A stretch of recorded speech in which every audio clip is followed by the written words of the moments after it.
Bismillahirrahmanirrahim. Assalamualaikum warahmatullahi wabarakatuh.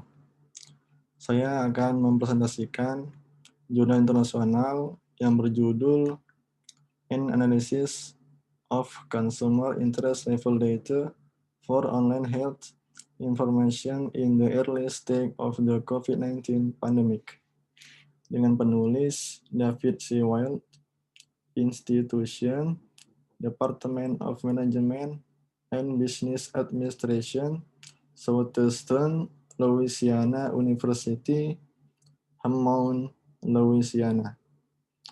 Oral presentation from International Journal of Managing Information Technology, or IJ, MIT, Fall 12, number 2, May 2020.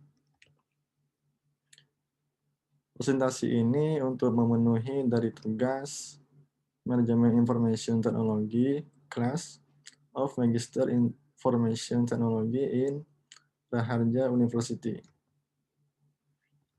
The lecturer is Associate Bapak Profesor Dr. Al-Bahra, Eskom, Mkom. Email albahra@raharja.info.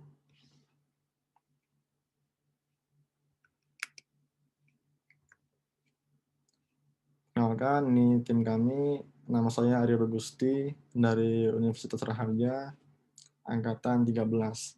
Dan ini partner saya, Pak Edi Sabto. Tapi beliau lagi ada halangan. Oke, kita masuk ke agenda. Di sini kita memiliki 7 poin.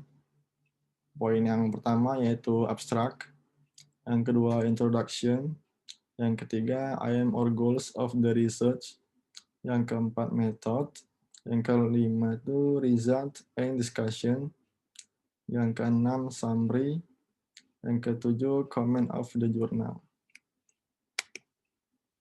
Kita masuk ke abstract. Di dalam abstrak ini, penulis mengatakan ingin meneliti data glimpse tentang tingkat minat konsumen dalam berbagai topik kesehatan, produk, dan layanan selama bulan Maret 2020. Bulan ketika wabah COVID-19 membuat sebagian besar kehidupan Amerika Serikat dan ekonomi terhenti. Dan penulis akan memberikan wawasan tentang perilaku konsumen yang ditunjukkan oleh orang Amerika sehubung dengan pandemi. Selanjutnya ada introduction. Di sini kita memiliki 4 poin. Poin yang pertama yaitu si penulis bertanya, apakah yang kita cari secara online sehubung dengan info kesehatan, obat-obatan, pilihan pengobatan, dan produk itu apakah benar-benar membantu kita di tengah pandemi ini atau tidak. Yang kedua, penulis juga bilang orang Amerika itu ketakutan, di karantina, dan banyak menggunakan internet saat mereka mulai menghadapi kehidupan dalam isolasi dan lockdown. Poin yang ketiga yaitu background event.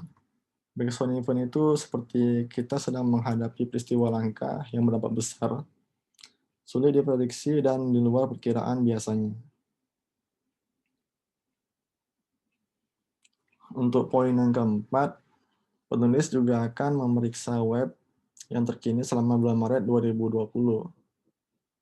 Bulan ketika virus corona menjadi cerita di sebagian besar dan masa hidup kita dan tantangan bagi seluruh negeri. Oke, kita masuk goal of the research-nya. Jadi goal-nya itu adalah penulis bilang hasil analisis ini akan mengungkapkan tentang apa yang orang Amerika khawatirkan, pikirkan, dan cari saat negara menghadapi pandemi terburuk dalam lebih dari 1 abad.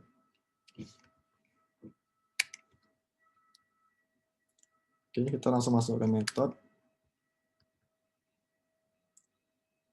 Jadi penelitian ini didasarkan pada data glimpse, perusahaan yang berbasis di New York City. Jadi matriks utama GLIMS ini adalah apa yang mereka sebut sebagai tingkat minat konsumen di berbagai topik kesehatan.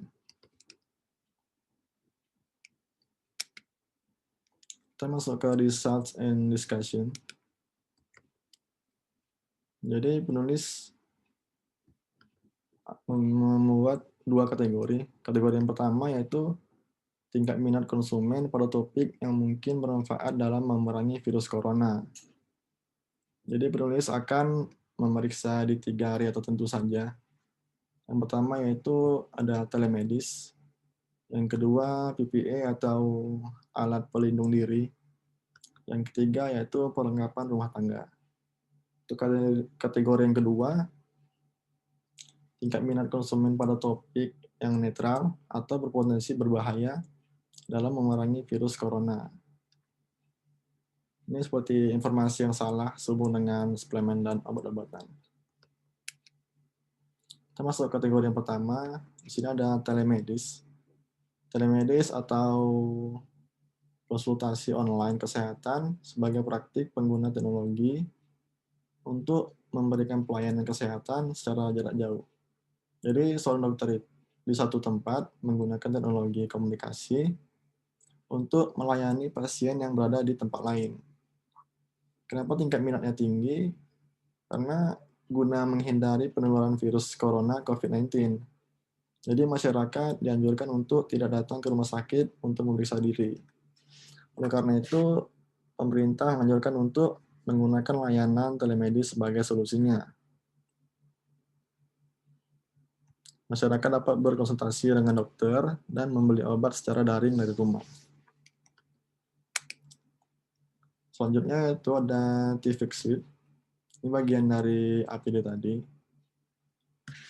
Jadi kenapa ini tingkat minatnya tinggi? Karena bagi mereka yang bekerja di rumah sakit dan untuk responden pertama, APD menjadi masalah hidup dan mati bagi mereka yang bekerja di sektor perawatan kesehatan. Jadi ada juga beberapa orang Amerika membeli perlengkapan APD untuk penggunaan pribadi mereka sendiri dalam upaya melindungi diri dari paparan virus corona. Selanjutnya adalah alkohol prepads. Kenapa tingkat minatnya tinggi? Karena 60% larutan alkohol dapat membunuh virus corona. Jadi alkohol prepads ini jenis tisu yang sama yang digunakan petugas kesehatan untuk membersihkan lengan kita sebelum memberikan suntikan atau pengambilan darah sebenarnya dapat membantu mencegah virus corona. Karena alkohol prepads ini memiliki larutan alkohol 70%. Jadi barang-barang ini menjadi populer untuk disimpan guna membantu mencegah penyebaran virus corona.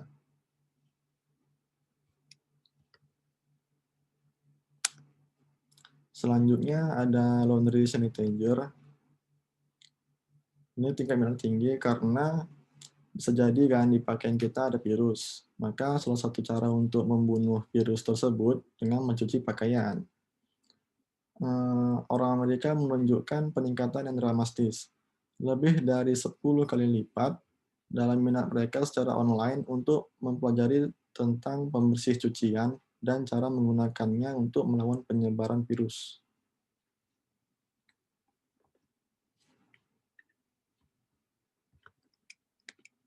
Oke, kita masuk kategori yang kedua. Di sini kita ada bagian hidroksikloroquine. Jadi ini salah satu suplemen atau obat yang tinggi minatnya, tapi berbahaya.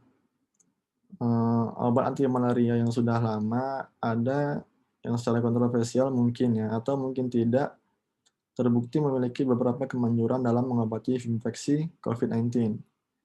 Dan kenapa berbahaya? Karena Dr. Patrick Harris mengatakan kita tidak boleh mempromosikan obat atau obat apapun untuk penyakit apapun yang belum terbukti dan disetujui oleh FDA. FDA itu Food and Drug Administration. Selanjutnya ada colloidal silver. Jadi ini jenis larutan yang telah lama digunakan sebagai bahan sterilisasi untuk digunakan secara topikal atau diletakkan di kulit atau selaput. Tapi kenapa berbahaya? Tapi kata NIH atau National Institute of Health, poin yang pertama itu, perkoloid dapat menyebabkan efek samping yang serius. Yang paling umum adalah arigria, perubahan warna abu-abu kebiruan pada kulit yang biasanya permanen. Poin yang kedua yaitu perkoloid juga dapat menyebabkan penyerapan yang buruk pada beberapa obat seperti antibiotik dan tiroksin tertentu. Poin yang ketiga yaitu FDA juga memperingatkan pada 1999 bahwa koloid perak tidak aman atau efektif untuk mengobati penyakit atau kondisi apapun. Oke, kita masuk ke summary. Di sini kita memiliki 2 poin. Poin yang pertama yaitu di waktu isolasi diri dan perintah tinggal di rumah yang belum pernah terjadi sebelum ini, orang Amerika itu sedang online bekerja, menonton, berkomunikasi, dan mencari informasi medis secara online. Dan jawaban atas pertanyaan yang kita semua miliki di tengah-tengah wabah virus corona tahun 2020. Poin yang kedua, peneliti ini percaya bahwa ada banyak wawasan yang bisa diperoleh dari semua ini dan berharap untuk lebih banyak pekerjaan tentang bagaimana kita dapat mengantisipasi yang tidak diantisipasi dan melakukan yang lebih baik di lain waktu atau lebih baik lagi, membantu mencegahnya di lain waktu dari yang pernah terjadi. Dan ya, analisis pandemi pemasaran dan penelitian perilaku konsumen terbukti sangat membantu dalam melakukannya. Jadi, comment of the journal kita memiliki 2 poin. Poin yang pertama yaitu data penelitian diwakili hanya pada tahap pertama wabah, tidak sampai sekarang ini. Poin yang kedua, harus diperoleh sumber daya lain selain GLIMS, atau seperti klinik virtual lainnya. Oke, terima kasih. Sekian dari saya untuk review jurnal internasional. Wassalamualaikum warahmatullahi wabarakatuh.